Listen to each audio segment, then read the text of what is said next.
Assalamualaikum warahmatullahi wabarakatuh. Alhamdulillah hamdan wa syukran ala ni'amillah, salatan wa salaman ala rasulillah Muhammadin ibni Abdillah wa man tabi'ahu wa mawalah, amma ba'du. Hadirin para netizen yang dimuliakan Allah subhanahu wa ta'ala, pada kesempatan kali ini kita akan berbicara tentang tambang.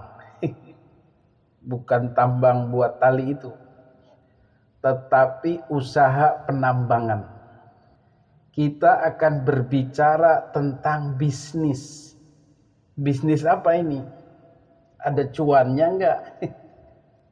Kita akan berbicara tentang bisnis yang ada di Nahdlatul Ulama, bisnisnya NU. Hadirin yang dimuliakan Allah subhanahu wa ta'ala, isu ini menjadi krusial, menjadi penting, bahkan heboh, karena selama ini pertambangan dan energi itu usaha skala besar, dikuasai oleh konglomerat, dikuasai oleh negara, dan cuannya pun luar biasa besar, modalnya pun luar biasa besar. Tetapi tahun-tahun ini ternyata sebagian bisnis tambang ini, penambangan ini, energi ini diberikan haknya, diberikan kesempatan kepada swasta. Bukan swasta sebenarnya, karena swasta sudah dari dulu, tetapi diberikan kepada ormas keagamaan. Nah, ini dia yang menjadi dalam tanda kutip masalah. Sebenarnya bukan masalah ya, karena ini business as usual, biasa saja. Hanya karena yang mengelolanya ormas keagamaan, ini yang diprotes. Tumben-tumbenan ustadz bisnis, tumben-tumbenan kiai bisnis, tumben-tumbenan grup dakwah yang biasanya dakwah berbisnis. Begitu kira-kira logikanya. Jadi konsesi tambang ini tertuang dalam peraturan pemerintah PP nomor 96 tahun 2021 menjadi PP nomor 25 tahun 2024 ditandatangani Presiden Joko Widodo Jokowi. Jadi pasal 83A-nya menyatakan ormas keagamaan boleh mengelola wilayah izin usaha pertambangan khusus. Pemberian izin ini bukan hanya pada ormas keagamaan NU. Presiden juga memberikan tawaran kepada Muhammadiyah, kepada Wali Gereja Indonesia PGI, dan agama-agama lain kalau mau nih.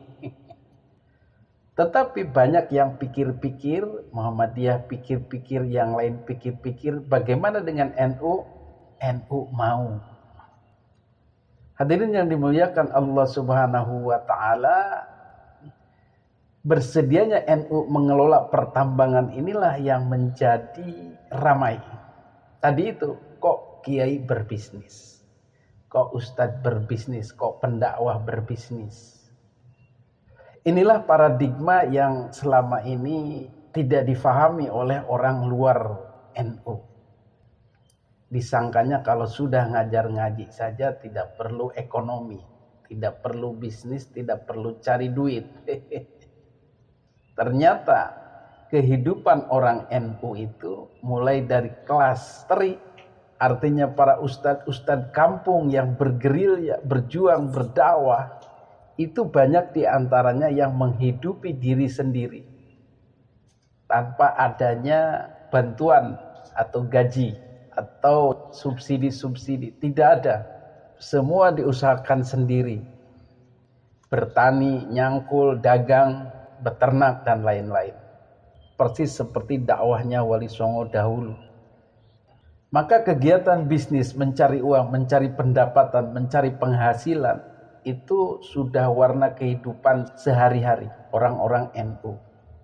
Untuk apa? Untuk mendukung dakwah, untuk memajukan pondok pesantren, untuk menghidupi para santri, untuk membeli peralatan-peralatan pendidikan, dan lain-lain. Hadirin yang dimuliakan Allah Subhanahu wa taala, maka dalam skala besar pun NU sebagai sebuah pondok pesantren besar tentu saja membutuhkan finansial, membutuhkan dana yang tentu saja halal, yang diusahakan untuk kemajuan dakwah. Itu poinnya. Jadi beda dengan swasta yang memang memupuk keuntungan pribadi, untuk kekayaan pribadi, untuk kesejahteraan diri dan keluarga. Tetapi Nahdlatul Ulama mempunyai usaha-usaha, cabang-cabang usaha dan segala jenis pendapatan itu untuk umat, untuk kemajuan organisasi, untuk kemajuan pondok-pondok pesantren di bawah bimbingannya. Mudah-mudahan. Hadirin yang dimuliakan Allah Subhanahu wa taala, bisakah NU diserang dari sisi ini? Artinya bagaimana? Dengan kegiatan lain daripada kiai-kiai NU atau pengurus-pengurus NU mempunyai usaha, dalam hal ini tambang, apakah dia akan sama dengan pelaku-pelaku bisnis kapitalis lainnya? Ketamakannya, monopolinya, oportunisnya, dan kehilangan idealismenya, apakah mereka akan seperti itu? Ini nanti yang akan diuji. Orang-orang swasta akan mengatakan, tuh lihat, sekarang NU sudah makan harta pemerintah, suka duniawi, suka bisnis. Mereka tidak akan bisa lagi memperjuangkan Islam. Mereka tidak akan bisa lagi berdakwah karena tangan dan kakinya sudah diikat. Tentu saja asumsi-asumsi ini atau serangan-serangan ini akan terus dikembangkan, akan terus diluncurkan oleh mereka-mereka yang berpikiran seperti itu. Atau yang tidak mau NU memiliki bisnis atau terjun dalam bisnis pertambangan ini. Dan mereka akan mengotak-atik, mempertanyakan dengan target, udah jangan ngurusin kayak gitu. Aku aja, aku juga mau. Gitulah kira-kira. Maka serangan-serangan ini terus dilancarkan, kritik-kritik ini terus dilancarkan dengan tanpa memahami latar belakang dan pandangan NU terhadap menerimanya keputusan pemerintah ini. Maka dibuatlah meme-meme, logo-logo NU yang diplesetkan menjadi UN, ulama nambang, kemudian logo bintangnya dikasih rupiah dan lain-lain. Itu usaha-usaha untuk mengkritik. Ya bolehlah mengkritik supaya mengingatkan jangan seperti itu. Jangan kapitalis. Jangan hanya duit. Atau untuk menggiring opini masyarakat untuk menjelekkan NU. Tetapi ini memang tantangan. Bisakah membuktikan bahwa usaha tidak mengganggu usoli? Usaha tidak mengganggu dakwah tetapi malah mendukung. Hadirin yang dimuliakan Allah Subhanahu wa taala, apakah dengan terjunnya NU di bisnis besar ini akan mematikan idealisme, akan mematikan dakwah, akan mematikan suara-suara amar ma'ruf nahi mungkar kepada masyarakat dan pemerintah?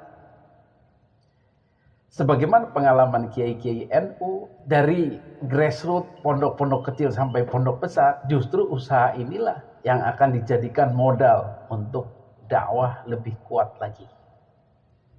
Kemudian yang kedua, apakah dengan terjunnya NU di pertambangan ini dia pun akan kehilangan kukunya, kehilangan taringnya untuk menghalau pemikiran-pemikiran dan aliran-aliran yang merusak kepada Negara Kesatuan Republik Indonesia, merusak kepada Pancasila?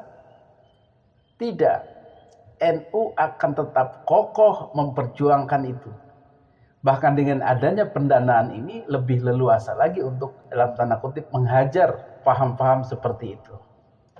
Jadi tetap NU di belakang NKRI, tetap mengurusi paham-paham ideologi-ideologi yang akan merusak persatuan dan kesatuan, yang akan merusak Pancasila, yang akan menggiring masyarakat kepada negara Islam misalnya.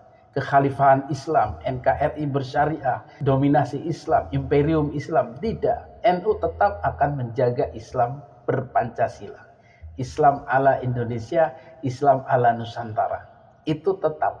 Bahkan dengan terjunnya di konsesi tambang ini tidak berarti lengah dalam menjaga NKRI dari pemahaman-pemahaman Wahabi, pemahaman-pemahaman Salafi, pemahaman-pemahaman Islam transnasional, pemahaman-pemahaman Islam radikal, pemahaman-pemahaman Islam bersyariah, pemahaman-pemahaman Islam khilafah, dan lain-lain. Itu tetap agenda utama karena itulah benteng pertahanan terakhir Indonesia yang akan dicoba digempur oleh mereka-mereka yang gregetan atau lelah. Kok kenapa gerakan Islam transnasional di Indonesia ini mati kutu? Tidak seperti di negara-negara lainnya yang berhasil mengobok-ngobok Islam di Indonesia sehingga terjadilah perang saudara antar sesama pemeluk agama Islam. Mereka bisa menyusup ke militer, infiltrasi ke militer, menyusup kepada pejabat, menyusup kepada pengusaha, sehingga terjadilah friksi-friksi di dalam negeri, yang satu mendukung gerakan Islam, yang satu mendukung pemerintah.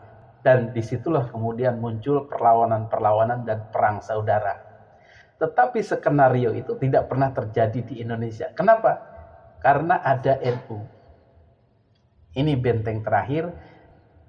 Jadi kesimpulannya adalah walaupun NU mengelola konsesi tambang yang berarti dekat dengan pemerintah, tetapi itu tidak melunturkan semangat NU, tidak melemahkan NU untuk terus menjaga perbatasan NKRI ini. Sama seperti TNI menjaga perbatasan fisik di seluruh Indonesia. Maka NU pun menjaga perbatasan ideologi di seluruh Indonesia. Bagaimana dengan serangan para Habib itu yang menyatakan NU dekat-dekat dengan pemerintah, menjadi budaknya pemerintah, menjadi stempelnya penguasa, dan lain-lain. Mereka harus paham bahwa NU itu didirikan bukan untuk menjaga penguasa, tetapi menjaga NKRI, siapapun penguasanya. Penguasalah yang butuh kepada NU. Bukan NU yang meminta-minta kepada penguasa. Itu prinsip NU sejak dulu, sejak negara ini didirikan. Hadanallahu wa iyyakum ajma'in. Assalamualaikum warahmatullahi wabarakatuh.